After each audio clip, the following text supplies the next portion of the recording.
오늘은 사무엘상 11장 1절에서 15절까지의 말씀을 통해서 나라를 새롭게 하자, 오늘 본문 속에 나오는 마지막 부분에 나오는 이야기입니다.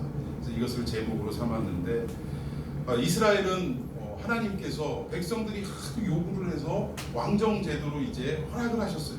근데 이 허락은 하나님이 흔쾌히 그래 왕정 제도야말로 너희들에게 필요한 것이지 하고 해서 허락한 것이 아니라 답답하고 안타깝긴 하지만 워낙 땡깡을 부리니까 그래 그냥 니들 마음대로 한번 해봐라 라고, 이거는 어떻게 보면 하나님께서 허락이 아니라 그냥 허용을 하신 거예요.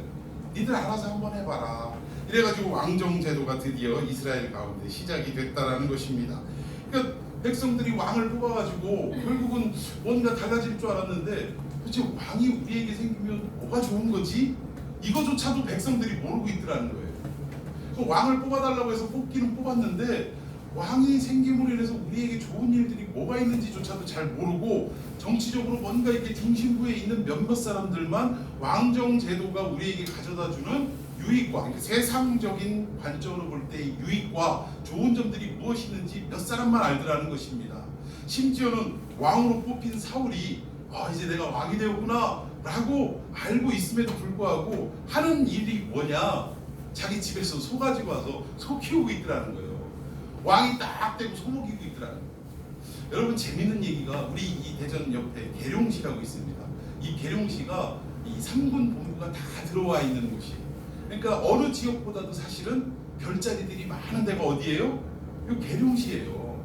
이 부대 근처에 가보면 이 별자리가 수두룩합니다. 사실은 예하 부대에 가보면 이 별을 볼래야 볼 수가 없어요.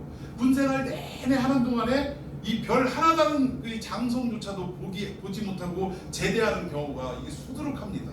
기껏해야 중령 아니면 대령 보기도 어려워요.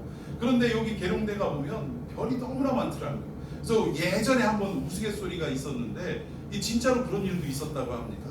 그러니까 만년 대령에다가 예편하기 직전에 겨우 별을 하나 달았어요.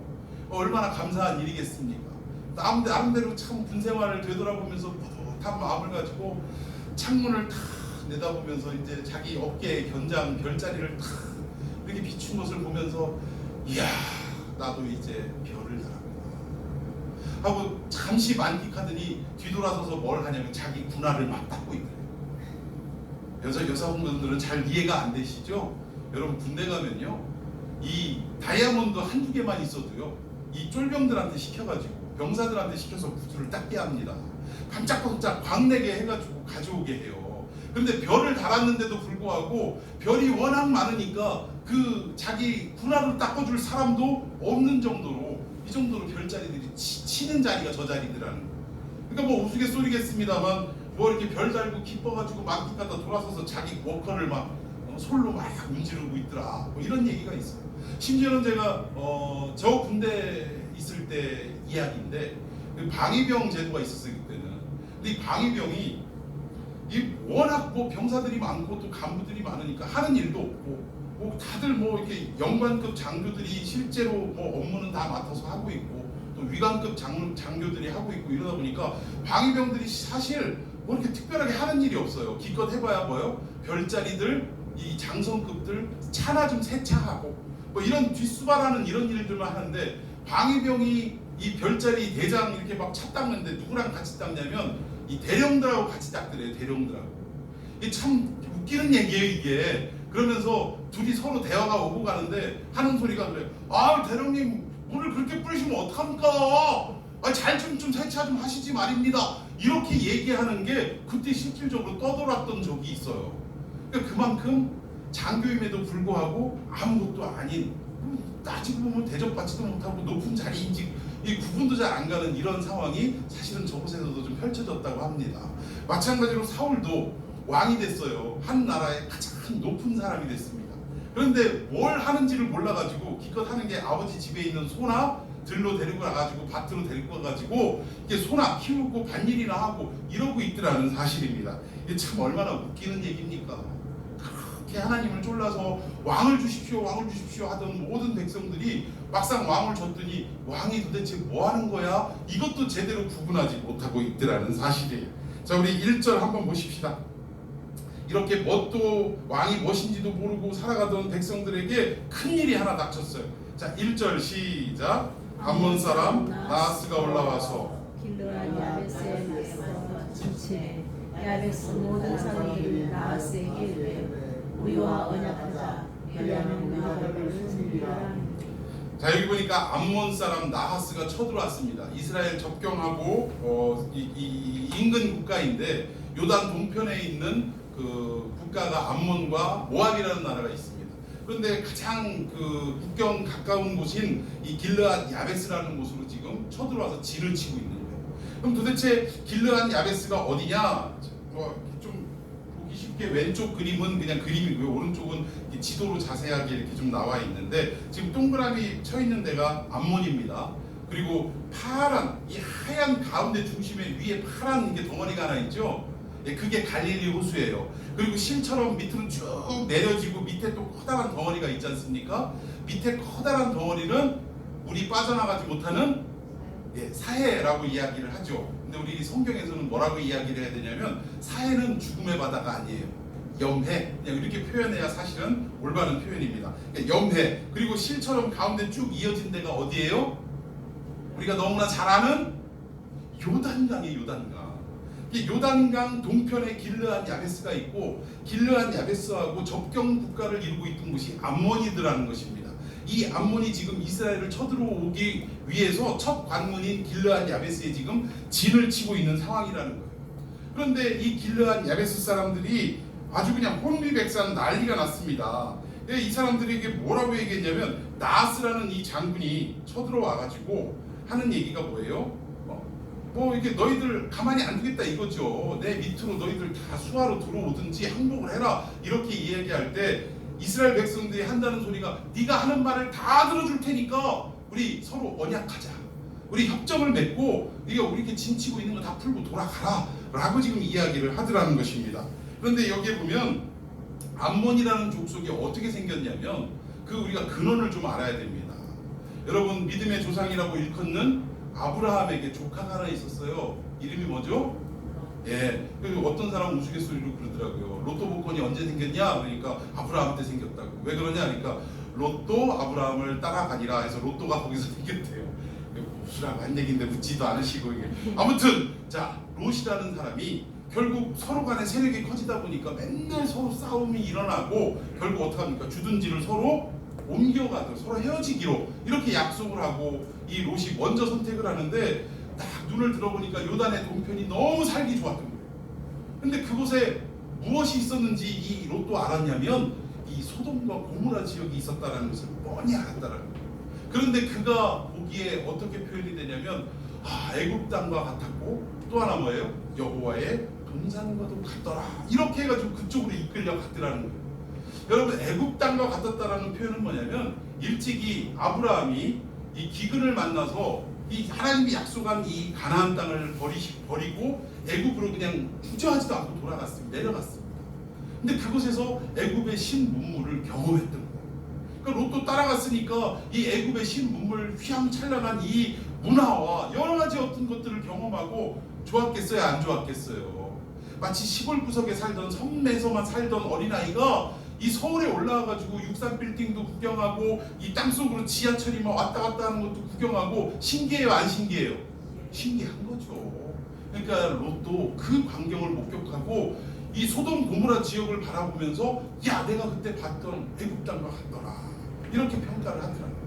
그리고 여호와의 동산과 같다는 말은 뭐냐면 그 땅이 여호와의 동산이 어디 동산이에요? 에덴 동산 아닙니까? 하나님이 직접 창설한 하나님이 축복하신 그 땅과도 같더라. 지금 뭐 하는 거예요? 우리가 예를 들자면 밤에 휘황찬란한 네온 사인을 바라보고 보기 좋아요? 안 보기 좋아요? 노래도 해보고 싶고 술 한잔 하면 기분 좋다는데 한 잔도 해보고 싶고 막 즐기고 향락 속에 파묻히고 싶고 그런데 말씀 한가운데서 뭐라고 얘기해요? 그것은 바로 죄악이다 어둠의 영역이다 라고 자꾸 말씀하시는데 그걸 물리치면서 마음속에 뭐라고 하는 거예요? 야 보기 좋다. 야 이렇게 전기시설이 잘 돼 있고 그냥 휘황찬란하네. 마치 하나님이 축복을 주셔서 이렇게 이루어진 것 같다 라고 생각하고 슬그머니 그 안에 들어가는 것과 똑같다. 근데 결국 그곳에서 하나님의 심판을 예고받고 두 딸과 아내와 함께 하나님 은혜 가운데 피신처로 도망을 나옵니다. 근데 나오는 동안에 부인은 어디를 돌아봤어요? 뒤를 돌아보고 말았어요. 뒤를 보면 안 된다고 그렇게 신신당부했는데 뒤를 돌아보고 소금 기둥이 되었다. 그리고 두 딸과 함께 이 수알성까지 들어가서 겨우 몸을 피신했는데, 사람은 여기서 뭘 보고 알 수 있냐? 뭘 보고 뭘 듣고 뭘 배우는가가 얼마나 중요한지를 깨달을 수 있다. 하나님 은혜 가운데 피신해서 나오긴 나왔고 목숨은 건졌지만 이 롯의 두 딸은 소돔성에서 그저 배우고 듣고 바라보고 익혔던 모든 것들이 악한 습성이라는 것입니다. 결국 자손을 이어가야 한다라는 이 걱정거리 앞에 아버지에게 술을 먹이고 해서는 안 될 이런 짓들을 벌여서 자손을 낳게 됐더라는 거예요. 한 딸이 낳은 자손이 누구예요? 모압이라는 족속의 조상이 됐고, 한 딸이 낳은 족속은 암몬의 조상이 되었다는 거예요. 베남미라고 해서 암몬의 족속이 됐다는 거예요. 여러분, 이 내용을 바라볼 때 이 암몬과 모압은요, 이스라엘 대대에 이르기까지 어떻게 돼요? 아주 그냥 옆구리에 가시 같은 존재가 돼서 이스라엘이 어려운 일이 있을 때마다 꼭 그 뒤에는 누가 있었냐? 모압과 암몬이 꼭 자리하고 있더라고요. 항상 목덜미를 물고 이스라엘을 못 살게 만드는 사람들이 모압과 암몬이었다라는 것입니다. 근데 오늘 이 본문에도 누가 쳐들어왔냐? 암몬이라는 족속, 더군다나 이 암몬을 통치하고 있던 사람이 이름이 나하스라는 사람이에요. 이 나하스라는 이름이 어떤 뜻이냐면 이게 아카디아어인데요, 뱀이라는 뜻입니다. 뱀. 그러니까 결국은 이게 뭐냐? 이스라엘 백성이 이 뱀 앞에 지금 굴복당하게 생긴 거예요. 자존심이 상합니까? 안 상합니까? 하나님의 백성이 뱀 하면 어둠을 상징하지 않습니까? 옛 뱀 하면 결국 에덴 동산에서 아담과 하와를 무너뜨린 그 사탄 마귀를 상징하지 않습니까? 하나님의 백성이 지금 마귀 앞에, 사탄 앞에 무릎을 꿇게 생긴 아주 자존심이 땅에 떨어지는 상황이 지금 연출되고 있더라는 것입니다. 자, 이 굴욕적인 대화가 지금 일어나고 있는데 더 굴욕적인 건 뭐냐면, 자, 2절을 한번 봅시다. 2절 시작. 암몬 사람 나하스가 그에게 이르되 내가 너희 온 눈을 빼야 너희와 언약하리라. 내가 온 이스라엘을 이같이 모욕하리라. 참 기가 막힙니다. 항복하겠다고 하는데도 필요 없다 이거예요. 너희들이 하는 항복을 내가 받으려면 너희들이 어떻게 해야 되냐? 여기 뭐라고 돼 있어? 오른 눈을 다 어떻게 해요? 빼라. 원어를 보니까 오른 눈을 다 파내라 이렇게 돼 있더라고요. 그러니까 너희 스스로 오른 눈을 다 파내면 그러면 너희들이 하는 항복을 우리가 좀 받아주겠다, 또는 한번 고려를 해보겠다, 이런 차원이더라고요. 참 역사가 요세푸스가 어떻게 이거를 해석을 했냐면요, 고대 이 이스라엘 군인들이 왼손에는 긴 방패를 들고 다녔더라고요. 근데 적의 공격으로부터 보호를 하기 위해서 이렇게 왼손으로 방패를 막을 때 이 자세가 어떠냐면 이쪽 왼쪽 눈을 이렇게 가리게끔 방패를 많이 든다라는 거예요. 그리고 오른쪽 눈으로는 상대방을 보면서 칼이나 창을 들고 공격을 한다라는 것입니다. 그럼 여기서 오른 눈을 빼라라는 말은 어떤 의미냐면 너희가 두 번 다시 전쟁터에 나와서 싸울 수 없게 만들어라 그 얘기예요. 그리고 한쪽 눈을 파내고 왼쪽 눈은 남아있으니까 이 남은 왼쪽 눈 가지고 뭐 하라는 거예요? 농사나 짓고 거기서 얻은 결실을 가지고 조공이나 바쳐라 라는 의미로 지금 이스라엘 백성들에게 엄포를 놓고 있더라는 것입니다. 야, 이게 굴욕 아닙니까? 굴욕 중에 굴욕이에요. 항복하겠다는 데 필요 없다라는 거예요. 그럴 거면 눈 빼라 이거예요. 기가 막혀가지고 이러지도 못하고 저러지도 못하는 이런 상황 속에 처해 있는 이스라엘 백성들이, 특히 이 길르앗 야베스 사람들이 이제 어떤 방법을 택하냐면, 자 3절 보십시다. 이게 참 진짜 창피한 일이에요. 3절 시작. 야베스 장로들이 우리에게 2년 동안 말미를 주어 우리가 이스라엘 온 지역에 전령들을 보내게 하라. 만일 우리를 구할 자가 없으면 내게 나아가라 하니라. 자, 이거 보니까 일주일만 말미를 달라는 거예요.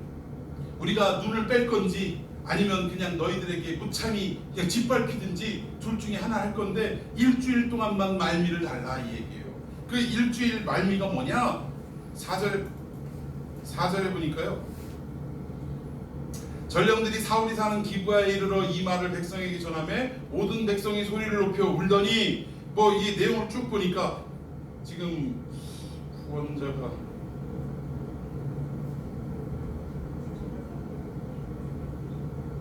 6절 지금 말씀이 좀 빠진 모양입니다. 3절입니다. 자, 여기 보니까 이스라엘 온 지역에 전령들을 보내게 해라. 일주일 시간 줄 테니까 니들 알아서 해라. 내용인즉 뭐예요? 우리가 구원할 자를 우리 가운데 한번 찾아보겠다 이거예요. 당신들이 뭐 항복하겠다고 하는데도 눈을 빼라고 하니까 우리를 구원할 우리 동족 가운데 전사가 하나 나타나면 그러면 당신들하고 맞서 싸우고, 그렇지 않으면 우리가 눈을 파든지 그때 가서 결정하겠다. 일주일만 시간을 다오 라고 부탁을 할 때 이 암몬 족속이 또 그걸 허락을 해줍니다. 그래, 일주일 줄 테니까 가서 마음껏 찾아봐. 이 얘기가 뭐예요? 너희 12족속이 다 힘을 합해도 우리 암몬과의 싸움에서 이길 수 없다라는 것입니다. 그러니까 이스라엘을 아예 저 밑으로 깔아보고 지금 얘기하는 거예요. 그 가운데 결국 어떻게 되냐? 이 싸움의 원인이 이 한 절 앞쪽에 보면 사울이 왕이 되었다라고 할 때 이 이스라엘의 불량배들이 뭐라고 얘기했냐면, 어떤 불량배는 이르되 이 사람이 어떻게 우리를 구원하겠느냐 하고 멸시하며 예물을 바치지 않았다라고 성경이 기록하고 있습니다. 어쨌든 백성들의 요구였지만 하나님의 기름 부으심이 사울에게 임했고, 이 기름 부음을 받은 사울은 해야 할 일이 뭐냐면 백성들을 구원하는 일을 감당을 했어야 됐다는 거예요. 그런데 불량배들이 아이고 사울 같은 놈이 저 베냐민 지파의 그 꼬두바리가 어떻게 우리를 구원하겠느냐 라고 하면서 왕 취급도 안 하더라, 지금 그 얘기입니다. 그럼 오늘 이 싸움은 어디에서 발단이 됐냐? 하나님이 기름 부으시고 이 백성을 구원하시기로 작정을 하셨음에도 불구하고 백성의 일부 불량배들은 이 하나님의 은혜 가운데 사울을 통해 구원하시기로 인한 하나님의 섭리를 거부하기 때문에 지금 하나님이 이스라엘을 책임지나 안 지나 한번 보자라는 의미로 이 전쟁이 일어났다라는 사실이에요. 자, 우리 그 내용을 계속해서 읽어보십시다. 자, 4절입니다. 자, 4절 시작. 이에 전령들이 사울이 사는 기브아에 이르러 이 말을 세상에게 전하되 모든 백성이 소리를 높여 울더니. 야, 왜 울었겠습니까? 이스라엘을 구원할 구원자가 없기 때문에 그렇습니다. 이거 어떡하냐, 이거 큰일 났다. 이제 길르앗 야베스를 시점으로 해서 이스라엘이 무너지는 건 시간 문제구나 하고 펑펑 울 수밖에 없었더라는 거예요. 자, 우리 5절 또 읽어봅시다. 시작. 마침 사울이 밭에서 소를 몰고 오다가 이르되 백성이 무슨 일로 우느냐 하니 그들이 야베스 사람의 말을 전하니라. 왕으로 세움 입은 사람이 아까도 말씀드렸지만 밭에서 지금 소 키우고 있더라니까요. 밭일하고 있더라는 거예요. 이게 어이가 없는 겁니다, 이게. 그런데 돌아오는 길에 백성들이 막 우는 소리를 듣고서 왜 우냐라고 물어본 거예요. 근데 이유인즉슨 6절에 보니까 5절에 보니까 뭐예요? 야베스 사람들이 지금 이 상황에 처해 있다라는 소식을 들었는데 아무도 구원할 자가 없기 때문에 우리가 지금 목 놓아놓고 울고만 있는 것이다 라는 이야기를 사울에게 전했다라는 것입니다. 그때 사울에게 놀라운 일이 일어납니다. 6절 시작. 사울이 이 말을 들을 때에 하나님의 영에게 크게 감동되매 그의 노가 크게 하나님의 영에 붙들리기 시작했다는 거예요. 감동이 되기 시작했다는 거예요. 어찌 보면 사울은 그때까지만 해도 겸양 떠는 시골의 한 청년에 불과했다는 것입니다. 감히 이 적군들과 싸워서 승리하기를 작정하고 아주 그냥 장담을 하고 나아갈 수 있는 그런 어떤 전사가 아니었다는 거예요. 그럼에도 불구하고 오늘 하나님의 영이 그에게 임하니까 그의 육신적인 힘으로는 할 수 없는 상황이었음에도 불구하고 하나님의 노가 임하고 하나님의 진노가 그에게 임하니까 이 적군을 물리칠 수 있다라는 자신감과 함께 용기가 생기더라는 사실이에요. 여러분, 우리가 우리의 힘으로 세상 일을 감당할 때에는 한계가 있다라는 것입니다. 그런데 하나님의 영이 우리에게 임하면, 성령께서 여러분들과 함께 하시기만 하면 여러분들이 감당할 수 없는 그 일도 감당할 수 있도록 하나님이 능력을 주시고 용기를 주시고 모든 일들을 헤쳐나갈 수 있는 지혜도 주실 줄로 믿습니다. 지금 그걸 얘기하고 있더라는 거예요. 자, 그리고 이 하나님의 영의 감동이 된 이 사울이 어떻게 했느냐? 7절에 보니까 소 한 겨리를 잡아다 각을 떴다 이거예요. 여기서 한 겨리는 소 2마리를 말합니다. 소 2마리를 이 제사 음식처럼 각을 다 떠가지고 이 나머지 지파들에게 다 보냈다는 거예요. 그리고서 하는 얘기가 뭐예요? 너희들이 지금 군사를 소집하는 이 명령에 불응하게 되면 어떡할 거냐? 너희들의 소를 다 이렇게 각을 떠서 만들어버리겠다라고 하니까 지금 전쟁에 참여하지 않으면 자기들의 모든 재산, 이 가축들이 어떻게 될 판이에요? 다 죽어나갈 판 아닙니까? 그러니까 겁이 나가지고 지금 사울의 부르심에, 사울의 징집에 응하게 되었다라는 것입니다. 자, 우리 성경 계속 보도록 하십시다. 자, 우리 9절 시작. 우리가 와 있는 전령들에게 이르되 너희는 길르앗 야베스 사람에게 이같이 이르기를 내일 해가 더울 때에 너희가 구원을 받으리라 하라. 전령들이 돌아가서 야베스 사람들에게 전하매 그들이 기뻐하니라. 이 앞절 7절을 보니까 사울의 부르심에 응한 사람들이 이스라엘 사람이 30만이고 유다 사람들이 3만입니다. 그러니까 총 33만의 병력이 집결이 됐다라는 거예요. 그런데 이 숫자가 어느 정도냐면 애굽에서 탈출할 때 전쟁에 나가 싸울 수 있는 장정의 수가 얼마였습니까? 60만 3,550명의 장정들이 애굽에서 탈출을 했다라는 거예요. 그러면 시간이 지나서 지금 사울의 징집 명령에 응답을 한 사람이 33만이니까 약 몇 명 정도 되냐? 이스라엘 장정의 절반 정도가 지금 부름에 응하심을 입고 나왔다라는 것입니다. 그러니까 참 대단한 일이에요. 대단한 일. 그런데 일개 무명의 사울이 갑작스럽게 이렇게 전국적인 리더가 될 수 있었던 일은 뭐냐? 사울이 잘나서도 아니고 똑똑해서도 아니고 리더십이 강해서도 아니고 결국 이 리더십은 누구의 역사냐? 하나님께서 사울에게 성령이 임하게 하시니까, 하나님이 감동케 하시고 하나님이 이 암몬 사람들에 대한 진노가 그대로 사울에게 투영되게 하시니까 결국 그 리더십은 사울의 리더십이 아니라 하나님의 리더십이 그대로 임했다라고 우리는 해석할 수밖에 없다라는 것입니다. 우리는 우리가 어떠한 리더십을 가지고 사람들을 통치하거나 이끌거나 다스릴 수 없다라는 것을 잘 알아야 합니다. 특히 교회 안에서도 이 어떤 직분이 집중화되어 있는 목사나 또는 어떤 당회의 몇몇 권력에게 이렇게 임하게 돼서 교회가 잘 운영이 되고 잘 이렇게 교회가 생활이 되어진다, 꾸려지고 나가고 있다, 이렇게 생각하면 절대 안 된다. 사람이 리더십을 가지고 이끌어갔던 모든 단체는요, 결국은 어떻게 됩니까? 그 끝이 멸망의 길로 나가게 될 수밖에 없더라고요. 과거 중세에도 이 교회가 힘을 집중해서 얻어서 통치하던 시기가 있었습니다. 황제조차도, 왕조차도 이 교황 앞에 엎드리는 그런 때가 있었다라는 거예요. 그런데 이 그레고리 2세 때 어떤 일이 있었냐면, 교회가 이렇게 왕성해지고 힘이 생기니까 사람들이 왕에게 가서 아부하고 청탁하고 이런 게 아니라 어디로 와요? 교회로 오기 시작하더라고요.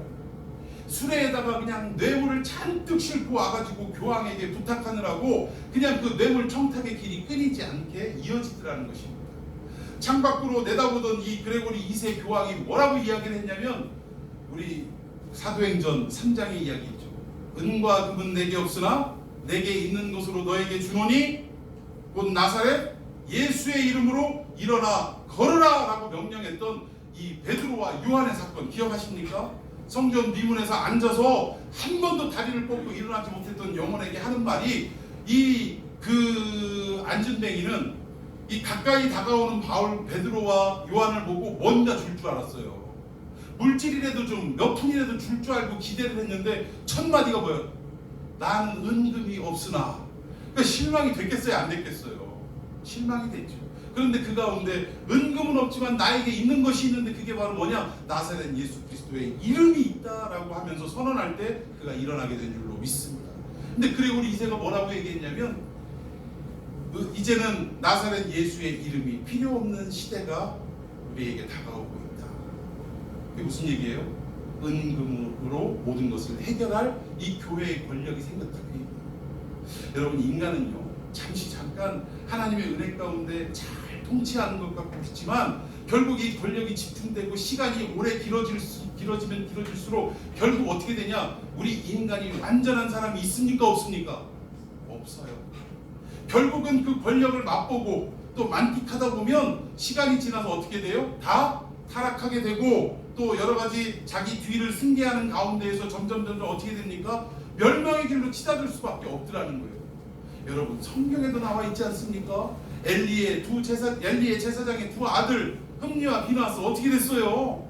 성전에서 수종드는 여인들과 그 못된 짓을 벌이고, 심지어는 재물이 들어오면 지들이 먼저 좋은 것을 다 갈취하고 그냥 못 먹을 것들, 이런 것들만 하나님 앞에 제사로 내보내고, 아버지는 얘야 그러지 말아라 말을 듣습니까? 안 들어요.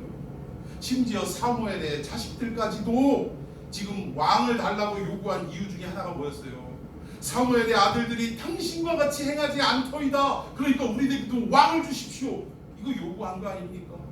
세월이 가면 갈수록 결국 인간에게 집중된 권력은 결국 타락의 길로 갈 수밖에 없는 것이 우리 인생에 생겨먹은 모습이다라고 해도 과언이 아니더라는 거예요. 그러니까 아무튼 이런 상황 속에 있는데 결국은 이 사울이 이렇게 리더십을 가지고 전국에 있는 33반이나 되는 이런 인원들을 가지고 올 수 있었던 것은 사울이 리더십이 있어서가 아니라 하나님의 리더십이 그에게 임했기 때문에 이것이 가능할 수 있었다라는 사실입니다. 그리고 결국 이 구절에 보니까 이 전령들이 하는 얘기가 뭐냐면 우리에게 구원할 자가 없으면 지금 눈을 빼고 항복하겠다 이 얘기인데, 지금 사울이 이 이야기를 듣고 뭐라고 이야기를 합니까? 자, 9절 다시 한번 읽어봅시다. 시작. 우리가 와 있는 전령들에게 이르되 너희는 길르앗 야베스 사람에게 이같이 이르기를 내일 해가 더울 때에 너희가 구원을 받으리라 하라. 전령들이 돌아가서 야베스 사람들에게 전하매 그들이 기뻐하니라. 구원할 자가 없었는데 사울을 통하여 어떻게 돼요? 내일 이맘때 더울 때에 너희들을 구원하리라 라는 메시지가 전해지자마자 전령들이 너무나 기뻤다. 그래서 길르앗 야베스에게 달려가서 야베스로 달려가서 걱정하지 마라, 우리에게 구원자가 나타났다 라는 소식을 전하게 됐다라는 것입니다. 자, 11절을 보니까 결국은 사울이 백성들을 세 부대로 나누어서 새벽에 쳐들어가서 결국 승리를 거두었다라고 11절에 기록하고 있더라는 거예요. 여러분, 여기에서도 이 사울이 이 세 부대로 나누어서 침공을 한 시간이 언제냐 보니까 여기 새벽이라고 나와 있습니다. 참 재미있는 것이 뭐냐면 홍해 바다가 언제 갈라졌습니까? 새벽에 갈라졌어요. 요단이 언제 갈라졌습니까? 새벽에 갈라졌어요. 만나가 언제 내렸습니까? 새벽에 내렸어요. 새벽에. 여러분, 뭔가 좀 연관이 되어지지 않습니까? 하나님의 놀라운 역사를 일으키는 그 시간은 물론 물리적인 새벽을 말하는 것이 아니지만 새벽에 이루어지더라는 거예요. 여러분, 이 새벽이라는 말을 헬라어로 보케르라고 하는데 어떤 시간을 말하냐면 인간에게 생체적으로 가장 어떻게 보면 연약한 시간, 저항할 수 없는 그 시간. 여러분, 새벽 예배를 하는 이유가 뭔가를 제가 잘 한번 곰곰이 생각해 봤어요. 예수님도 왜 새벽 예배를 만드셔서 우리를 이렇게 피곤케 만드나 라는 생각과 함께 도대체 왜 하필이면 저녁 시간도 있고 밤 시간도 있는데 하필이면 새벽을 하나님 예수님은 기도하시고 또 우리에게 모범을 보이셨습니까? 가만히 생각해 보니까요, 새벽이 우리 몸으로 가장 무기력하고 저항할 힘이 없는 그 시간이라면 그러한 상황에 처해 있는 우리들이 누구를 붙잡아야 돼요? 하나님을 붙잡는 그 시간이 바로 새벽이어야 되지 않겠느냐. 좀 그런 저만의 생각이에요. 진리라고 말씀드리지 않습니다. 자, 그렇게 한번 깨달음이 있었어요. 그래서 저는 여러분들도 인생의 새벽, 꼭 새벽 시간에 일어나서 새벽 기도를 드리는 것도 좋지만 인생의 새벽이 찾아왔을 때 여러분들에게 아무런 힘도 저항할 능력도 없는 그 시간에 처해 있을 때 여러분들이 할 수 있는 일은 뭐냐? 하나님을 붙드는 일이고 하나님의 말씀을 의지하는 일인 것을 여러분 믿으시기를 바랍니다. 자, 우리 12절 읽어봅시다. 시작. 백성이 사울이 어찌 우리를 다스리겠느냐? 우리가 의니까 그들을 끌어내서 우리가 죽이겠나이다. 난리가 났어요. 난리가. 사울이 혁혁한 공을 세우고 암몬을 물리치는 상황 속에서 백성들이 뭐라고 했냐면 예전에 그 불량배들 누가 사울이 우리를 구원하냐 뭐 이렇게 얘기했던 사람이 누구냐? 우리가 그 사람 붙잡아갖고 어떡하겠다는 거예요. 지금 죽이겠대. 그때 불량배들이 야, 사울이 뭔데 우리를 구원해? 네가 뭔데 우리의 왕이야? 라고 말할 때는 아무 소리도 안 하던 사람들이 어찌 보면 속으로 동조를 했었을 수도 있습니다.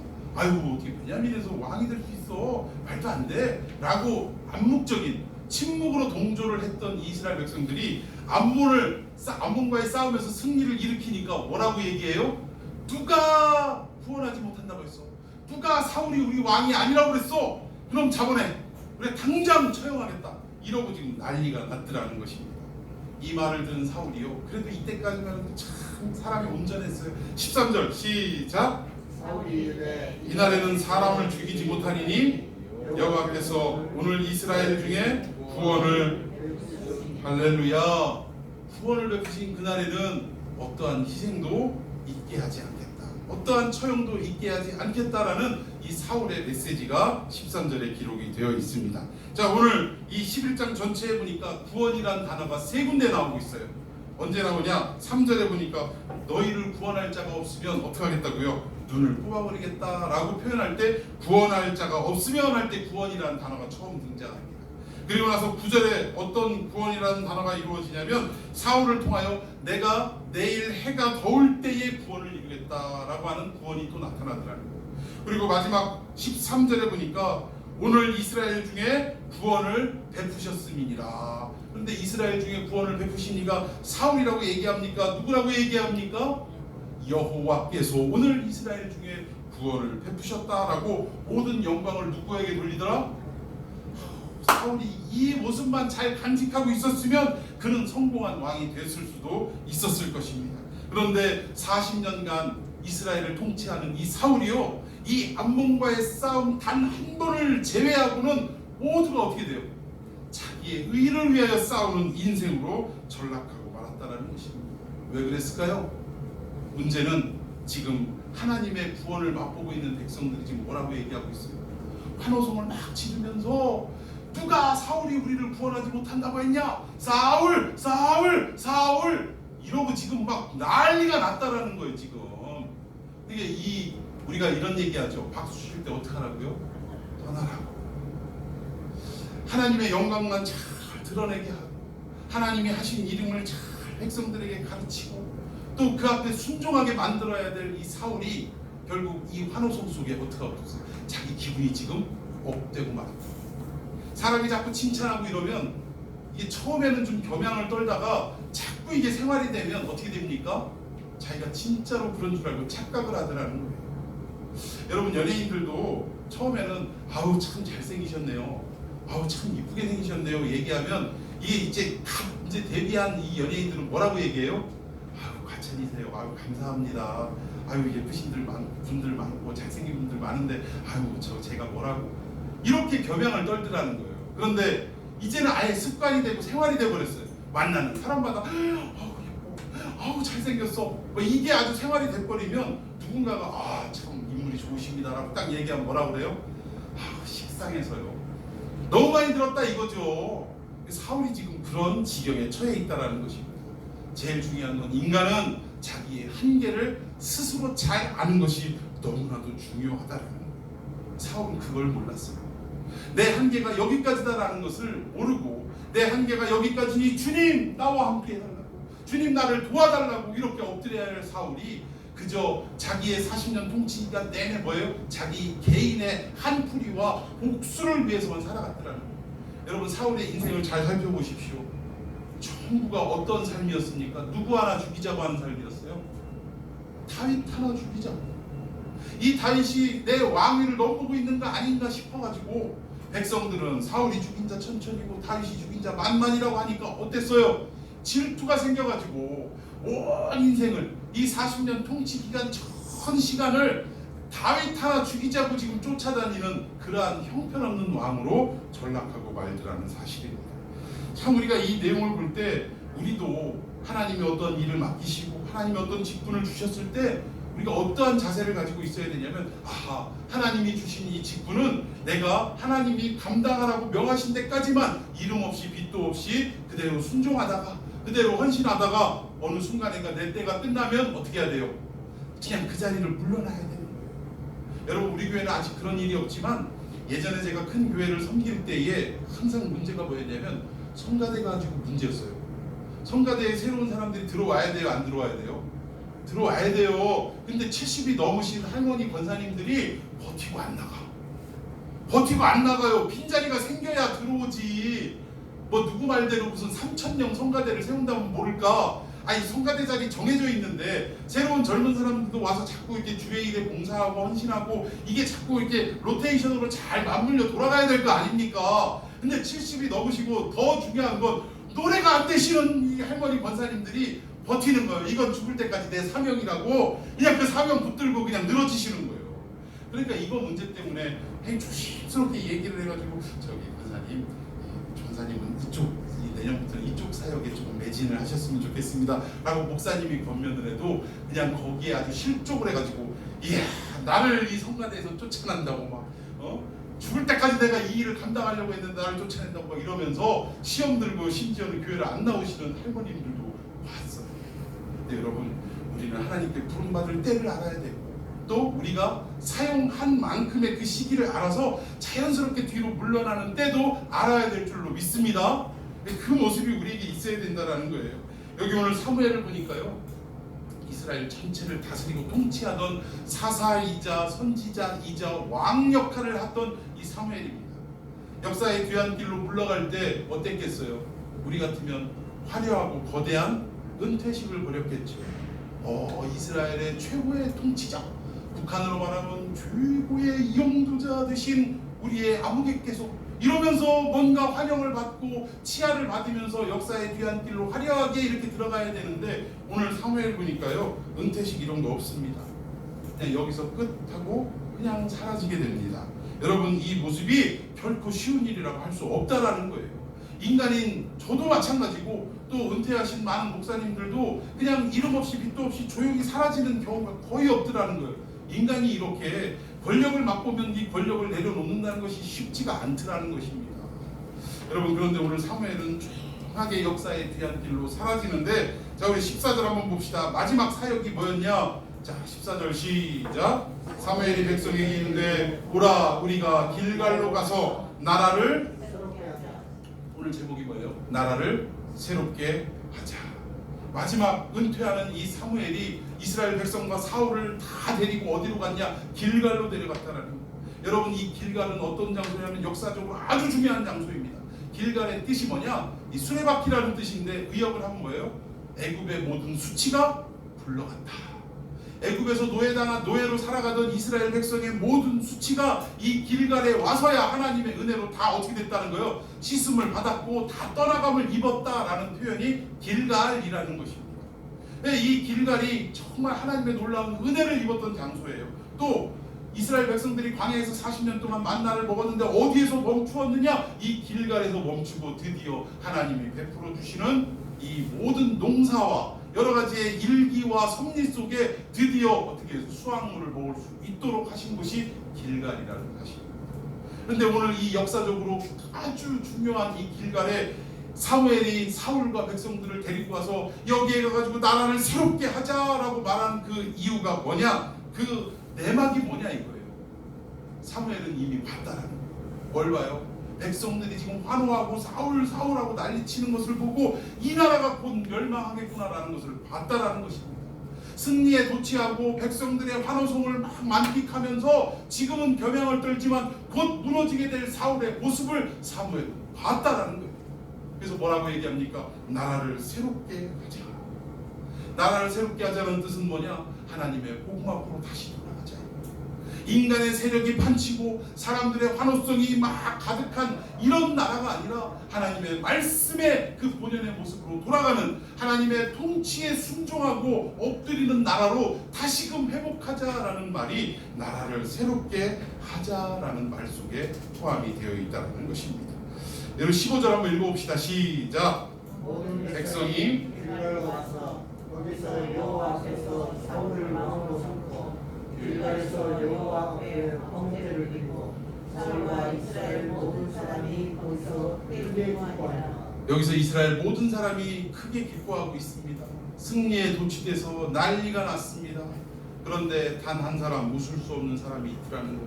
그게 바로 오늘 사무엘 상의 주인공인 사무엘이라는 것입니다. 곧 나라가 망하겠구나. 이대로 가서는 안 되지. 사람의 권력이 판치는 이 공동체가 되어서는 안 되지. 사람들의 인기 속에 매몰돼서 하나님의 말씀을 듣지 않는 이런 왕이 돼서는 안 되지. 이것을 이미 사무엘은 간파하고 나라를 새롭게 하자. 복음 앞으로 가서 엎드리자. 진정한 하나님의 명령 앞에 순종하는 나라가 되어야 한다라고 외쳤다라는 것입니다. 오늘 이 긴 내용의 말씀을 통해서 우리가 깨달아야 할 것은 무엇입니까? 우리는 교회라는 하나님의 나라 공동체 안에 일원인 줄로 믿습니다. 그런데 이 공동체는 하나님의 나라라고도, 축소된 하나님의 나라라고도 표현할 수 있는데, 이 공동체 하나님의 나라를 이끌어가는 것은 사람의 힘과 권력에 집중되면 안 된다. 오직 하나님의 말씀으로 모든 것들이 다 이루어지고 통치가 되어지고 다스려져야 한다는 것입니다. 여러분, 목사가 아무리 무슨 말을 해도요, 하나님 말씀과 어긋나면 어떻게 해야 되는 거예요? 그거는 목사님에게 건의해야 되는 겁니다. 성경 말씀에 이렇게 하지 않았습니까? 하나님은 이것을 요구하고 있지 않습니까? 왜 인간적인 방법으로 이게 이렇게 돼야 됩니까? 하고 거부할 줄도 알아야 돼요. 여러분, 장로교는요, 민주주의의 효시입니다. 어떻게 보면. 그러면 여러분들은 어떻게 해야 돼요? 말씀을 잘 옳게 분별할 줄 알아야 돼요. 여러분, 말씀을 옳게 분별한다는 말이 뭐냐면 참인지 거짓인지 분별한다, 그 얘기가 아니에요. 여러분, 로마의 공병대들이 전쟁을 하기 위해서 뭐를 해야 되냐면 길을 냈다라는 거예요. 길을. 이 나라 저 나라로 쳐들어갈 수 있는 군사들과 이 병력들, 양식 실은 것들이 쫙 옮겨질 수 있는 길을 내는데, 옳게 분별하라는 말은 뭐냐면 길을 똑바로 내라, 그 얘기예요. 길 똑바로 못 내면 어떻게 됩니까? 낭떠러지로 떨어질 수도 있고 엉뚱한 곳으로 갈 수도 있다, 이 얘기예요. 그래서 교회는 어떻게 되냐? 진리의 말씀으로 옳게 분별하라, 말씀 중심으로 길을 바로 닦아 나가라, 이 얘기예요. 우리도 올바른 길로 가야 되고, 또 내 뒤에 우리의 모습을 보고 따라오는 많은 성도들이 그 올바른 길로 걸어갈 수 있도록 진리의 말씀으로 길을 닦아야 한다는 사실입니다. 여러분, 동의하십니까? 목사라고 목사하는 말이 뭐 다 옳은 거 아닙니다. 여러분, 이거 착각하면 안 돼요. 가끔 보면 목사님이 뭐 자기가 무슨 하나님 공기동창인 것처럼 착각을 하고 막 내 말이 곧 법이다. 여러분, 죄송합니다만 사탄의 역사입니다. 어디 감히 하나님의 자리에 자기가 올라갈 수 있습니까? 여러분, 목사는요, 하나님 말씀을 옳게 분별해서 성도들에게 잘 가르치고 갈 수 있는 길을 열어주는 역할을 하는 게 목사인 줄로 믿습니다. 여러분, 우리 교회는요, 하나님의 말씀이 통치하는 교회가 되기를 우리 기도하십시다. 하나님이 이끄시는 대로 순종하는 교회가 되기를 기도하십시다. 사람의 권력에게 집중되지 않고 인기에 영합돼가지고 거기에 흔들리는 교회가 돼서는 안 된다는 사실입니다. 이러한 교회가 되기를, 이러한 성도가 되기를 예수님의 이름으로 축원해 드리겠습니다. 자, 우리 찬송 한 장 합시다. 주께가